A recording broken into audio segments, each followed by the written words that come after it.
What's up, everybody? Welcome back to another episode here at Vivid Iceland. Today we are heading to the east. It's been a long time since I've been out to the eastern part of the country. In fact, I think the last video I did out there was back probably 2.5 years ago now, maybe almost 3 years. So there's a bunch of stuff I missed in the previous one, just those years ago. Today we're going to check it out. I've also got my friend Maxime joining me on the tour. He's driving back to Norway, so he's catching the ferry in Seyðisfjörður. So keep your eyes peeled for a bit of a town tour in a couple of days' time. With that said, I think we'll go hit the road and see what else we can find along the way to the east.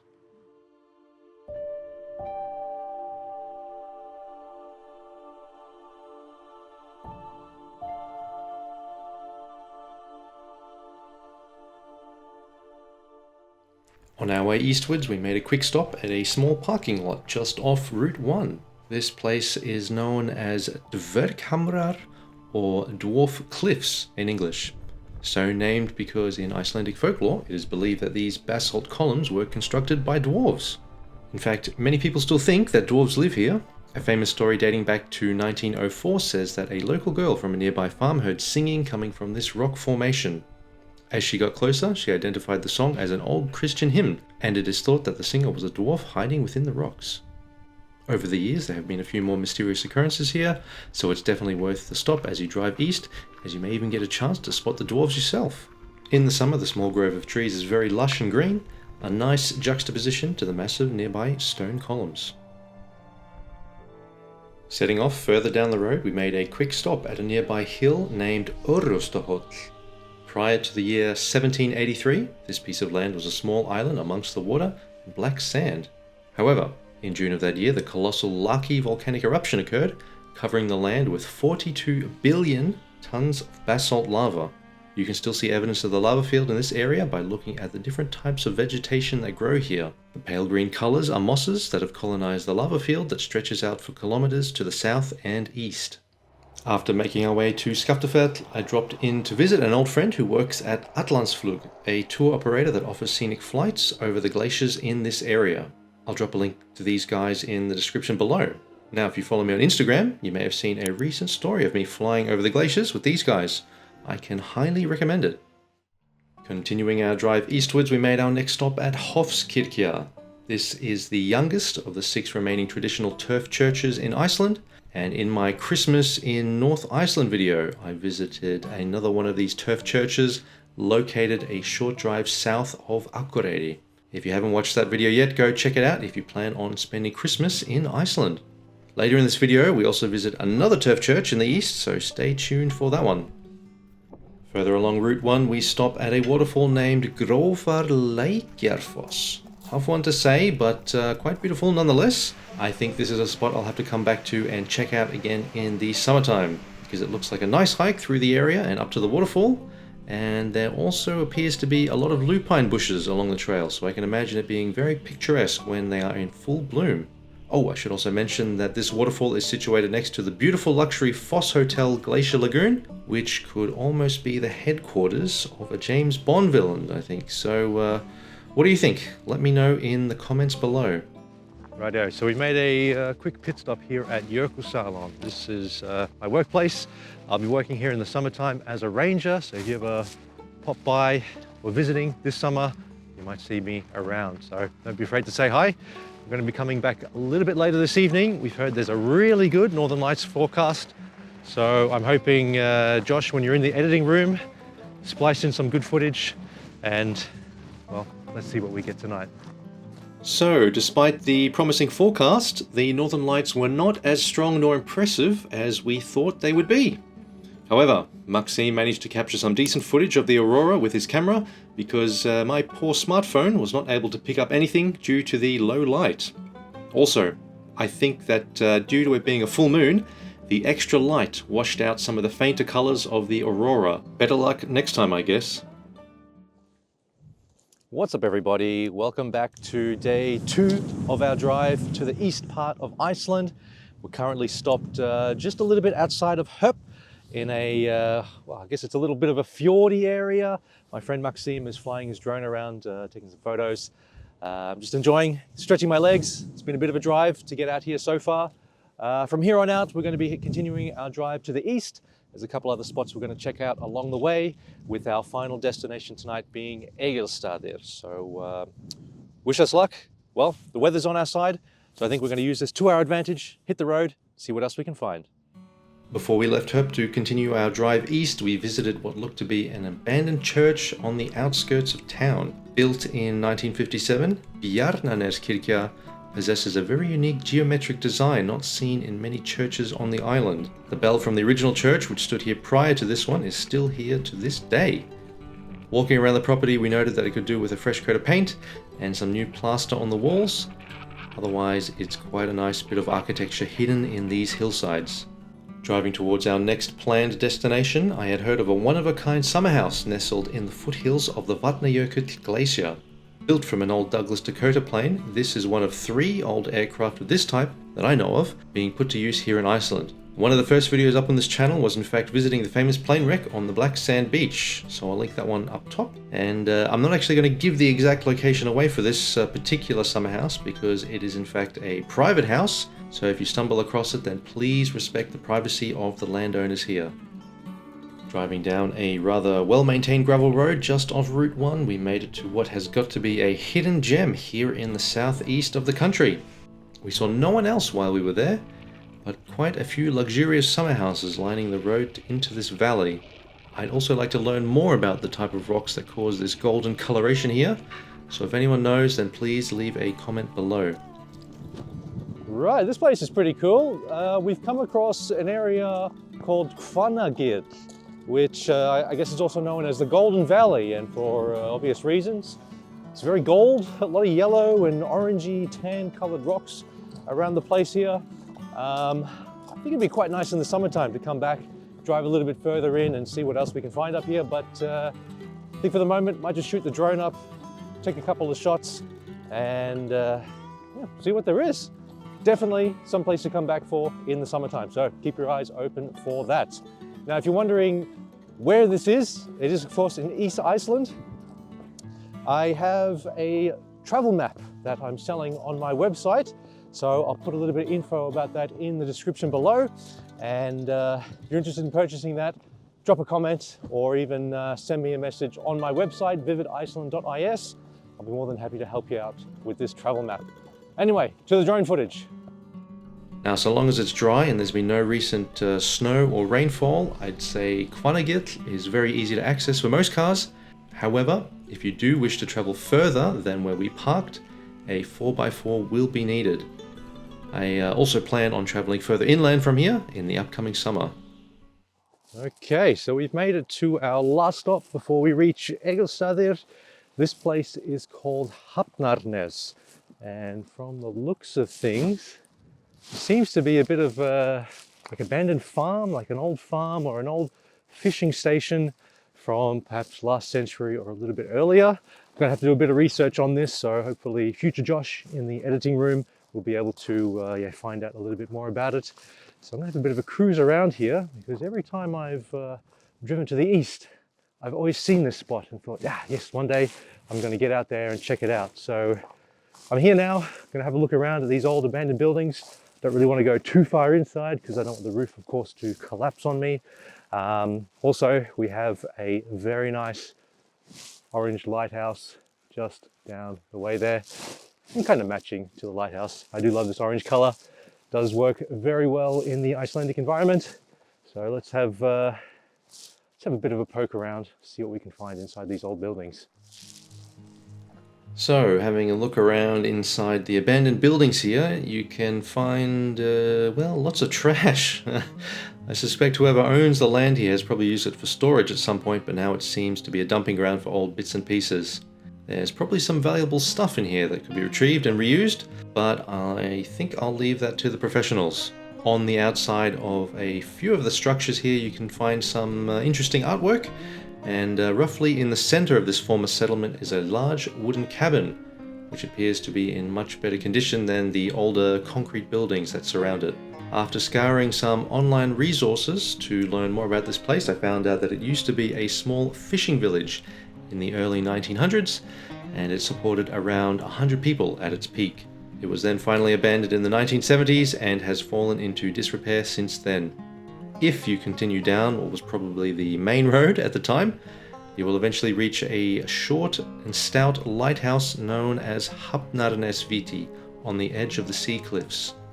Walking further down the trail, you will come across more wooden ruins before finally reaching the lighthouse itself. While certainly not the tallest lighthouse by any means, it still serves its purpose to this day, guiding ships safely into the fjord.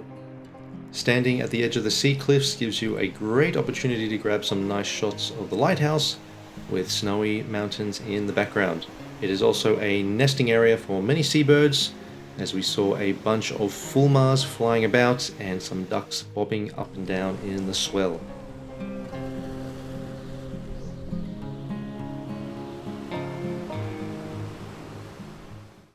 Okay, welcome to day 3 of our adventures out in the east part of Iceland. We are deep inside the country. It is absolutely freezing out here. I think it's, well, the car was showing at least -6, but I think it's colder than that. I can feel the moisture freezing on my mustache. We are headed today to Stuðlagil, the basalt canyon. Well, that's the direct translation at least. I'm sure you're all familiar with the photos you've seen on Instagram with those huge basalt columns, the blue river that runs through the middle of it. I believe the last time I was here was probably close to 3 years ago in the summertime. It's the winter again, I guess, in the east here. So I'm very interested to see what it looks like in the winter and if in fact the river is blue at this time of the year. I have heard in the past that depending on whether or not they open the dam upstream, the color of the river can change. So we'll see what's happening and hopefully we can stay warm along the way. Anyway, let's get to it. Now, only a very short walk from a recently created parking lot, you will come across your first set of basalt columns at Stuðlafoss.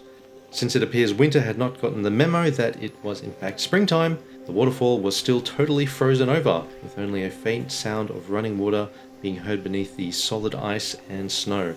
It's quite a spectacular sight to see these mammoth black basalt columns either side of a huge ice sculpture such as this one. For those of you into ice climbing, I think this waterfall would be perfect for it. From the waterfall, it's another 20 to 25 minute hike to the main attraction, Stuðlagil. Though very snowy at this time, the path appears to be much better marked than it was when I first visited the area a few years back. We were having to climb over fences and dodging sheep to get there.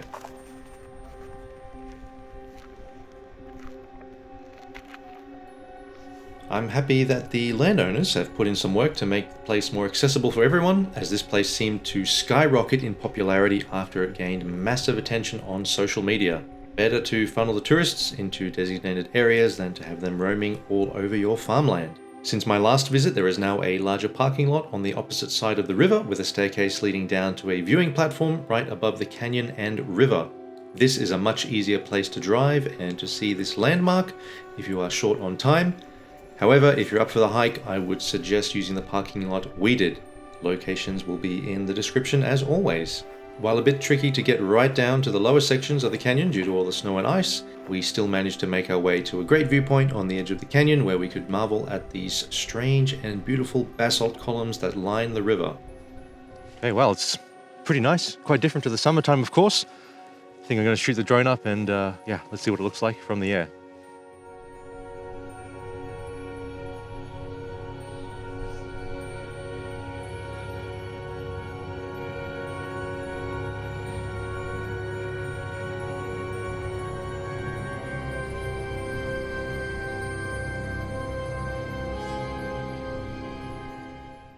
After enjoying the sights of the canyon, we drove back out to the main road and decided to make a quick stop at a waterfall we spotted on the drive in, known as Rjúkandafoss. This is a great little spot to pull over and stretch your legs if you've been driving for a while on Route 1. Today, we didn't bother hiking up the trail to get closer to the falls, because it was very frozen and there wasn't much to see. This is another spot I'm going to have to visit again this summer. We continued our drive around the eastern region and chose to take an alternative route back to Egilsstaðir to avoid the main road and to see our second turf church of the trip, Geirsstaðakirkja. The Though not a restoration of an old church, this particular area was inhabited by Viking settlers and dates back over 1,000 years. Through a few archaeological digs, they discovered the remains of a farmstead, a longhouse, 2 smaller structures, and the foundations of an old Viking turf church. Following this discovery, a Viking turf church replica was built on the spot in the 1990s. Though it was closed today, I did read that during the summer months, the neighbouring farmers sometimes offer tours of the area. Okay, so we just pulled over by the side of the road. We're on the way back to Egilsstaðir. We noticed a small green house just situated in the middle of nowhere, really. By the looks of things, it's a small self-service vending machine. So we're going to go have a peek inside and maybe grab a little snack. So let's check it out.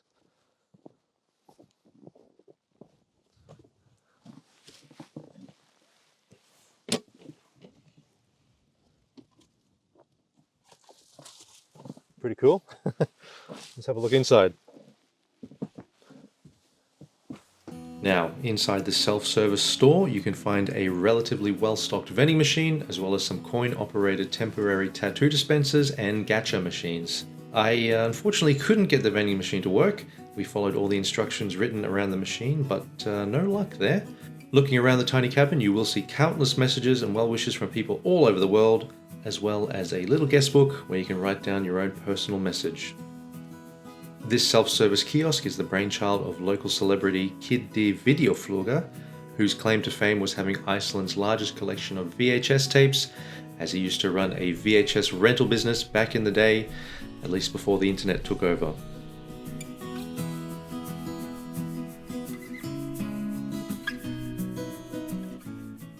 On day 4 we visited Seyðisfjörður, as my friend Max had to catch his ferry to Denmark. I have made a separate video for this one, which is linked up the top and in the description below, so go check that one out when you get a chance. But for now, let's see what I got up to on day 5. It's my last day here in East Iceland. The weather's not the best, so I'm going to try and make the most of it and head to the biggest forest in Iceland called Hallormsstaðaskógur. Hopefully that's the right way to pronounce it. I'll pop a name up on the screen as usual. Anyway, where I am now, just behind me is Lagarfljót, a huge river here in East Iceland that goes through the town Egilsstaðir. And it's probably, well, at least where I am now, we're probably a good 15-20 minutes from Egilsstaðir itself. Also, little interesting bit of information.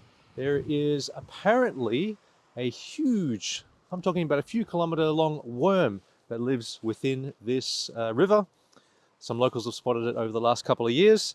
So we'll see if we can see it while we're here now. Otherwise, I think I'm going to hit the road before I freeze. Let's get to it. Lagarfljót contains one of Iceland's deepest lakes at 112 meters deep and could also be considered one of the longest lakes in the country as well.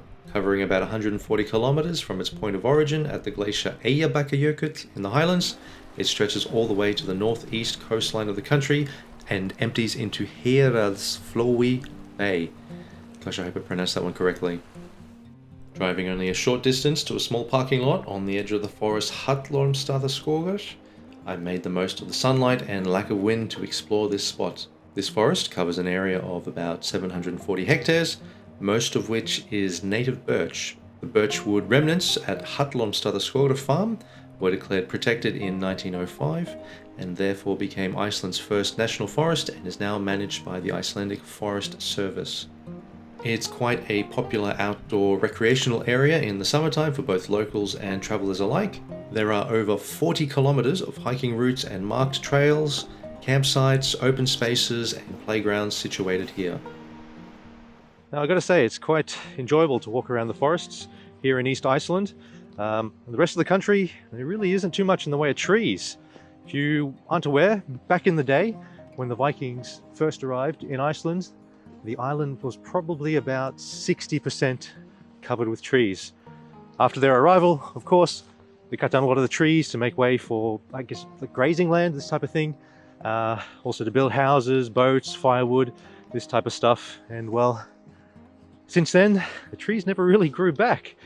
The main reason being the weather here isn't the most, how shall I say, tree friendly. So, of course, in certain parts of the country, the trees had remained untouched and still around today. So this particular area where I'm walking now, it's a protected area and has been protected for quite a number of years now.